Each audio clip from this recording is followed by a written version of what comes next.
New at 5, there's a new documentary film that explains President Obama's Indiana roots. It's the story of a home in Tipton County, once owned by his ancestors. And 24-hour News 8's Jim Shella here to report it's also part of our bicentennial celebration. Jim. Lori, the Dunham house in Kempton, Indiana was built by Jacob Dunham, Barack Obama's great-great-great-great-grandfather on his mother's side. The Roots of Destiny is a documentary about the house, and it's an official bicentennial legacy project. I owe a debt to all of those who came before me. The president's words lead off a documentary produced by Indianapolis filmmaker John Kleiman. I do believe we're preserving history. He began work on the project 4 years ago, and after some bumps in the road, is now ready to show it to audiences. This stopped being my house a while back. It's the story of Sean Clements and his efforts to preserve a 17th century house on the edge of Kempton, Indiana in Tipton County, as well as the history behind it.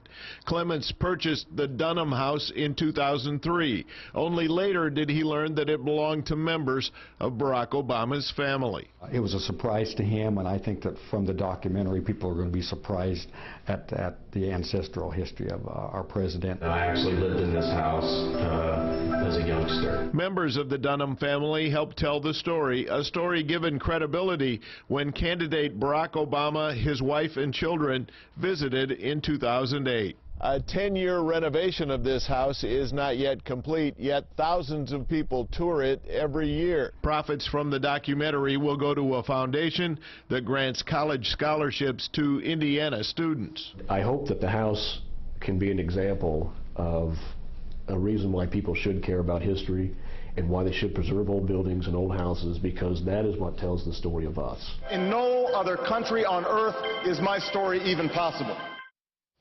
The Roots of Destiny premiere will take place at the Ricks Center for the Arts in Greenfield on April 30th. You can find ticket information at wishtv.com. Producers hope to present additional showings in connection with bicentennial events around the state.